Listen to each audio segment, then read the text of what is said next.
Au nom du Père, du Fils et du Saint-Esprit, ainsi soit-il. Saint Paul nous dit aujourd'hui que l'assurance qu'il a, lui vient du Christ en vue de Dieu, et que ce n'est pas, dit-il, que nous soyons nous-mêmes capables de concevoir quelque chose comme venant de nous. Mais notre aptitude nous vient de Dieu, notre aptitude au bien.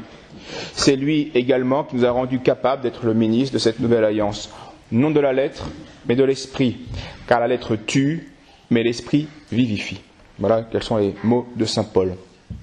Depuis notre baptême, grâce à notre baptême, nous avons eu la grâce donc de participer à cette glorieuse et nouvelle alliance, non de la lettre qui tue, mais de l'esprit qui vivifie.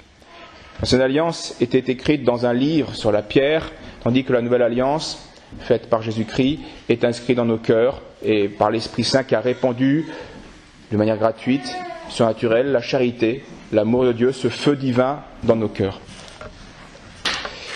Car sans l'amour intérieur, la lettre reste morte et elle ne vivifie pas.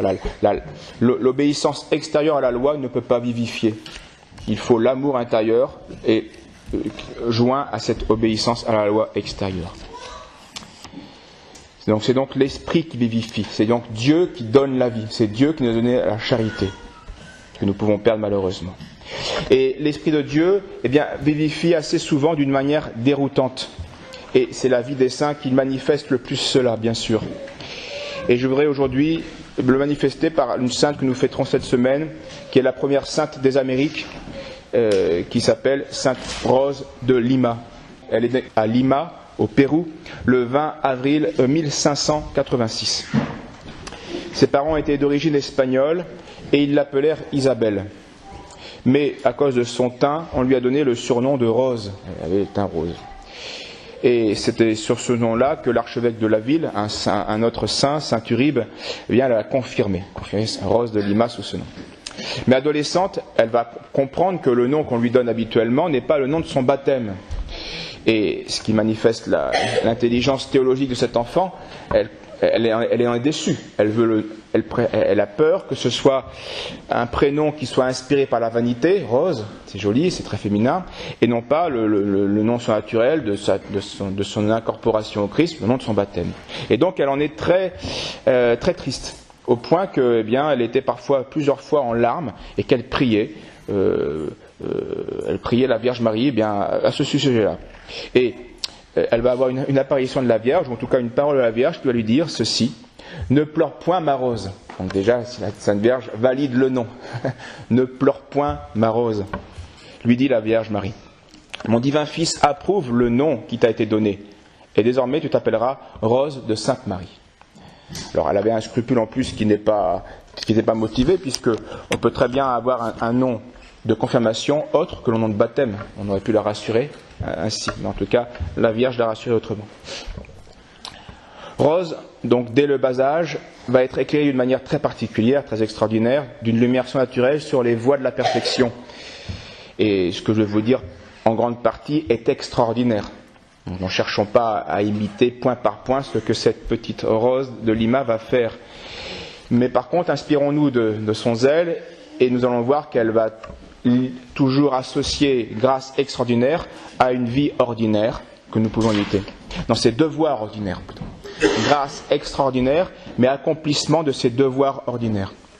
Dès l'âge de 5 ans, elle va vouer sa virginité à Dieu. Donc elle est précoce et elle comprend et elle est héroïquement généreuse.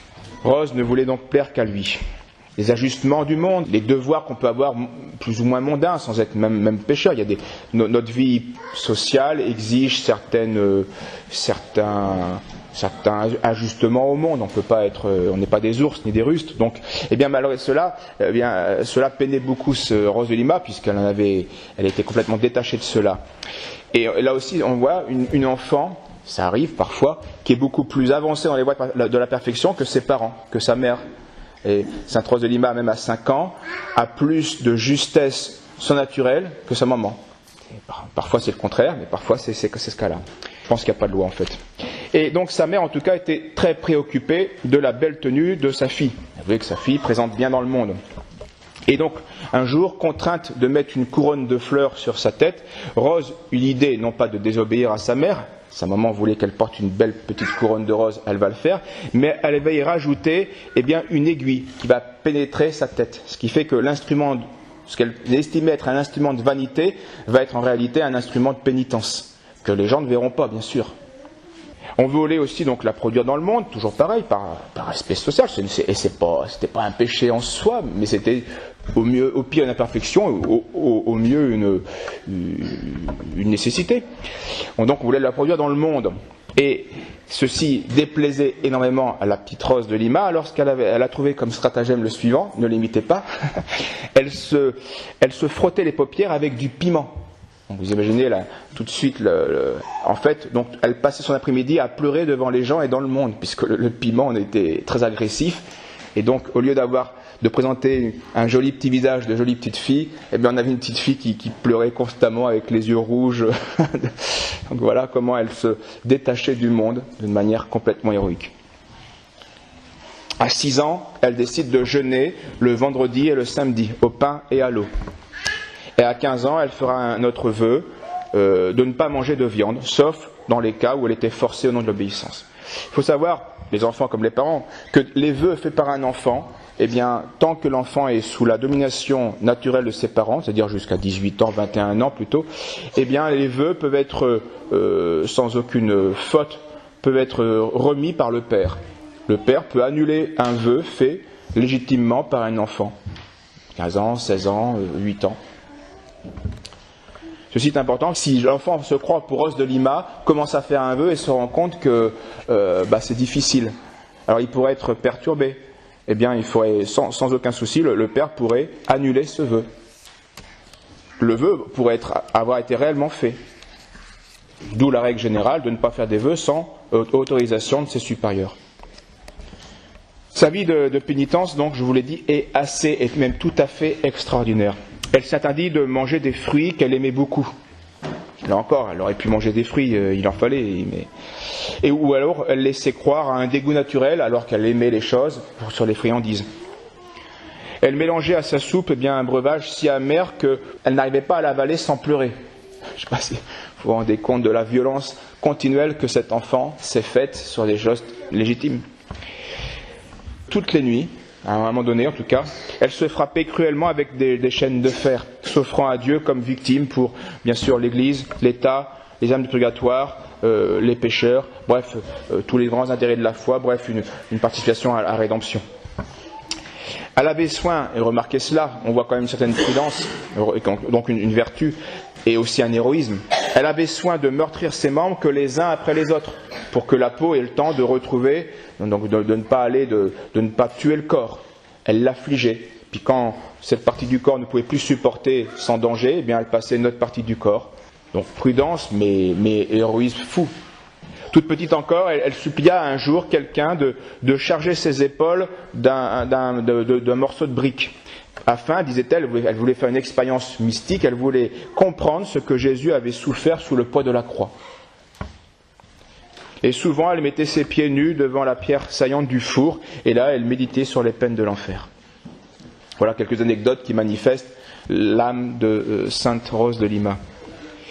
Elle se confectionna aussi une couronne de 33 petits clous en mémoire des années de Jésus-Christ qui passaient sur sa terre, et pour mieux souffrir, elle coupait sa chevelure, puisque les cheveux auraient atténué bien sûr la souffrance, et donc pour ne pas diminuer les douleurs, elle s'est coupé les cheveux, et puis elle portait chaque vendredi, sous son voile, eh bien elle portait cette petite couronne qu'elle s'était fabriquée.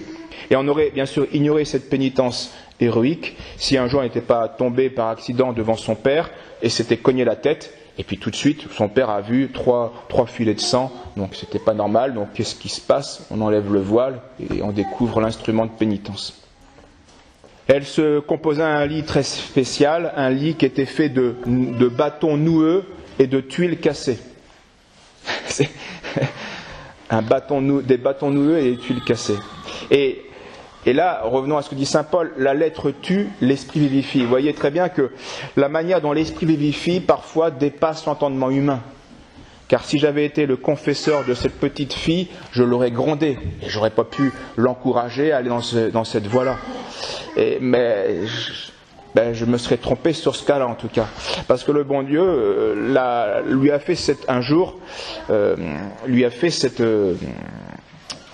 une sorte de, pas de reproche, mais cet avertissement. Il lui a dit ceci. Parce que bien sûr, cette pénitence, il y a certains jours, certaines nuits, répugnait énormément à la nature de cette petite fille, ou de cette fille. Et notre Seigneur lui répond ceci. Souviens-toi, ma fille, que le lit de ma croix fut bien plus dur, plus étroit et plus effrayant que le tien. Il est vrai que je n'avais pas comme toi des pierres sur le dos, mais des clous cruels qui perçaient tous mes membres. Le fiel ne me fut pas épargné. Les bourreaux me le présentèrent au milieu de ma fièvre brûlante. Médite cela sur ton lit de douleur, et la charité te dira que ton lit est un lit de fleurs. et la charité, donc l'amour de Dieu, la connaissance des choses réelles, surnaturelles, te dira que ton lit est un lit de fleurs. Alors que c'est un lit noueux et de tuiles. Alors, fortifiée par ces paroles, la constance de Rose ne se démentit plus et pendant plus de 16 ans, elle dormit sur un tel lit. Bien sûr, conséquence, elle dormait très peu et l'insomnie fut une de ses mortifications les plus difficiles à supporter. Et là, nous sommes dans un autre ordre, nous ne sommes plus dans l'ordre naturel, vous allez le voir. Sur les 24 heures d'une journée, et ça c'est ce qu'elle avait, elle donnait 12 heures à l'oraison, à la prière, sous une forme ou sous une autre, 10 heures au travail manuel, pour le travail, pour vivre, et 2 heures au sommeil. Donc là, on est dans l'ordre miraculeux, pur et simple. Car parce qu'il est impossible d'expliquer comment un corps si délicat, si frêle, peut supporter de telles austérités, tout en continuant à faire normalement ses 10 heures de travail. Parce que peut-être qu'on pourrait y arriver, mais alors le travail serait mal fait ou à moitié endormi. Par suite de certaines circonstances malheureuses, ses parents vont perdre d'une manière instantanée leur santé et leur fortune. Alors elle va se faire servante auprès d'eux et va les soigner. Et elle trouvera aussi le temps de gagner de l'argent nécessaire pour subsister à d'autres besoins. Alors que sa mère ne pouvait pas se résoudre à la voir renoncer au mariage, elle espérait cela pour sa fille, Dieu fit connaître à Rose, par plusieurs prodiges, qu'elle devait se consacrer à lui et pratiquer toutes les vertus monastiques, mais sans quitter sa famille. Et alors elle revêtut, à l'exemple de Sainte Catherine de Sienne, l'habit du tiers-ordre de Saint-Dominique. Ça, le 10 août 1606, et elle s'adonna ainsi à cette vie de contemplation, de pénitence. Pour être plus isolée, elle se fit construire dans le terrain paternel un petit ermitage au fond du jardin où elle va y transporter son lit, c'était pas difficile, il lui trouver des branches et des tuiles, une chaise, quelques images pieuses et son temps était donc partagé entre travail et prière.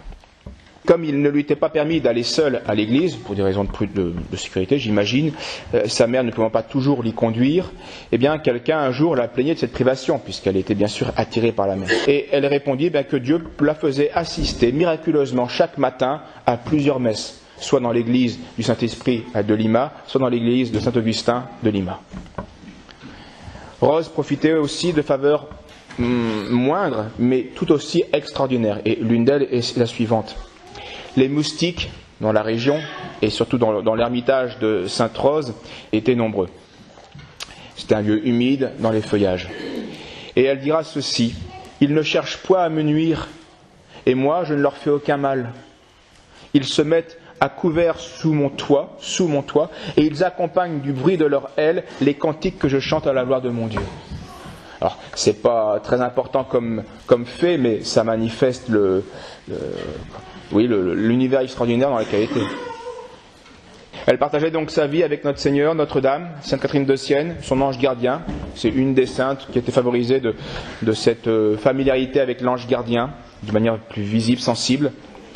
Et elle avait aussi, comme de nombreux saints, à vaincre les démons qui lui feront parfois subir des tourments réels, physiques, et donc inhumains. Elle était parfois frappée avec violence par ces démons. Elle était parfois poussée contre la muraille au point d'en être étouffée, ou elle était parfois traînée par terre. Son ange gardien lui était si familier que parfois, il lui apparaissait souvent, et parfois elle lui confiait quelques petites commissions qu'elle n'avait pas le temps de faire. Donc l'ange gardien faisait la course. Mais, et c'est là le plus important pour nous, puisque là nous étions dans un autre monde, et là nous allons revenir dans notre monde, et c'est là que le Sainte Rose de Lima va nous aider. À ces persécutions, à ces choses extraordinaires, s'ajoutaient des choses plus ordinaires, qui sont l'incompréhension des confesseurs, et il faut se mettre à la place des confesseurs, qui pouvaient comprendre un tel cas. Donc elle devait souffrir certainement de l'incompréhension des prêtres. Elle a subi des maladies et des adversités de toutes sortes. Les maladies qui la tourmentaient étaient parfois l'inflammation de la gorge, de l'asthme, respiration, des maux d'estomac, de la pleurésie, les poumons, la goutte, une sciatique. Et elle disait ordinairement, simplement dans ses souffrances, ô bon Jésus, augmentez mes souffrances, mais augmentez en même temps, et c'est ça qui est important, alors, augmentez en même temps en moi l'amour divin, donc la charité, pour pouvoir les offrir, les supporter. Et elle souffrait, mais pour supporter cette souffrance, pour l'offrir cette souffrance. Et encore plus important pour nous, la plus dure des épreuves, et elle va durer elle aussi 15 ans, fut une désolation, la désolation intérieure, qui l'a poussée à se croire à abandonner du ciel. Tous, nous sentons parfois ce cafard, on pourrait dire, cette lassitude intérieure, ce dégoût, cette impression d'être abandonné, d'être seul, etc., etc. Et les saints en subissent cela. On croit que parce qu'ils ont été extraordinaires dans les pénitences, qu'ils le faisaient la fleur dans la bouche et sans aucun souci, avec allégresse, je souffre, avec le sourire. Et non. Ils ont souffert de manière héroïque, non seulement de manière extérieure, mais aussi intérieure. Et si on n'a pas leur souffrance extérieure héroïque, parfois on a bien leur souffrance ordinaire intérieure. Et donc, quoique élevée à un degré d'union continuelle avec Dieu, plusieurs fois par jour, elle se trouvait comme livrée pendant des heures entières à un dégoût profond. Elle était plongée dans d'épaisses ténèbres intérieures, spirituelles. Et donc sa vie fut une longue et lente agonie faite de souffrances morales et de douleurs physiques. Rose est morte le 24 août 1617 à 31 ans.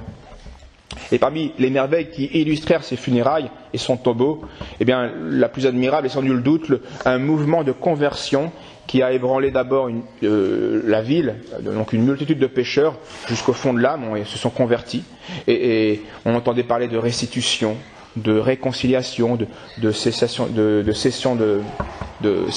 scandales, d'œuvres de charité, de mortification. Donc un peu comme Sainte Thérèse de l'Enfant Jésus après sa mort. Et de la capitale de Lima, c'est une sorte de rénovation, de souffle nouveau va gagner tout le Pérou jusqu'au Mexique. Elle a été béatifiée 50 années plus tard par Clément IX, et puis encore une dizaine d'années plus tard, 5 années plus tard, par Clément X. Et elle sera sous le titre de patronne principale du Pérou. Souvent, et je conclurai par là, elle dirigeait ses yeux vers la cordillère des Andes, où il y avait de nombreuses tribus qui n'avaient pas été évangélisées ou qui étaient retombées dans l'idolâtrie.